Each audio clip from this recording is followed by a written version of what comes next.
Now, within the framework of the Dutch Economic Delegation on Logistics, Airports and Seaports in Vietnam from November 9th to 13th, the Hanoi Logistics 2025 conference was held today with 2 sessions on seaports and airports and attracted a large number of delegates to participate in exchanging practical experiences in sustainable development of seaports and airports, innovative logistics solutions, and opportunities to expand cooperation with industry partners of the 2 countries.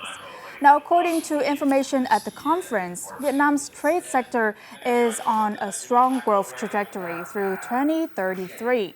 And this sustained expansion is driving significant demand for logistics and infrastructure development.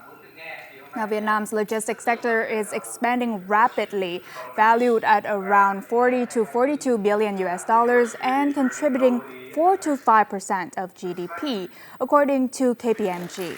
With over 3,000 enterprises, the market remains fragmented, and foreign firms lead in high-value services such as warehousing and multimodal transport.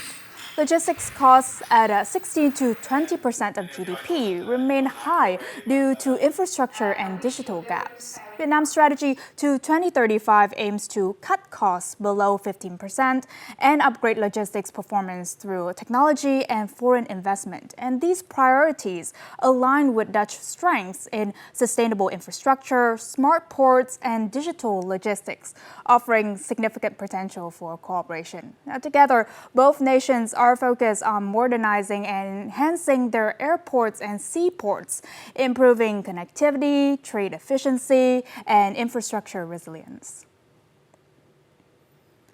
Now, to gain deeper insights into Vietnam's potential and strengths in sustainable cooperation with the Netherlands in seaport and airport development, Vietnam Today spoke with Ms. Wilmian Posch, Director of Public Policy and Strategy at VNO-NCW. Well, thank you for joining our interview today. Thank you for having me. I'm very glad you invited me. So from your perspective, how do you assess the level of readiness of Vietnam in terms of infrastructure and logistic, engineering, sustainable development as well? I'm very impressed by what I've seen so far in this mission. We are here with a delegation of 27 Dutch businesses, focused mainly on aviation and ports. I see you have big plans for even building 8 more airports up to 2030. You have the deep sea harbors, for example, Kai Mep, which give you a great position within Asia to function as a logistic key point. And also the developments in a short period of time of Vietnam. Well, you're ready. Vietnam is making strong efforts to develop logistics hubs and smart ports. What are the key factors for effective cooperation between the Netherlands and Vietnam in this sector? So the Netherlands is the biggest trade partner of Vietnam from Europe. The advantage of the cooperation is that we can offer from the Netherlands our experience with living in the Delta area, high density in the populations. Because of this high density, that it's important to integrate all the different societal challenges that you're dealing with. So you have the environment, the people that live nearby the projects, the transportation to the inland. Dutch companies are well known for their technical expertise and sustainable project management. Could you share some models or experiences that Vietnam could learn from?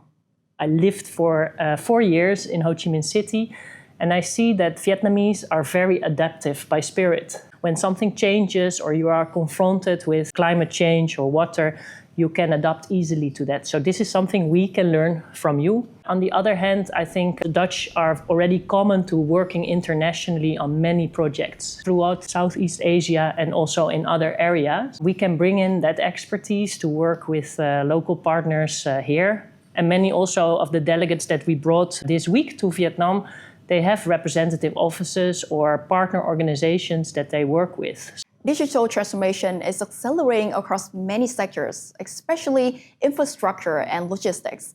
How can the Netherlands support Vietnam in applying digital technologies to improve efficiency and transparency?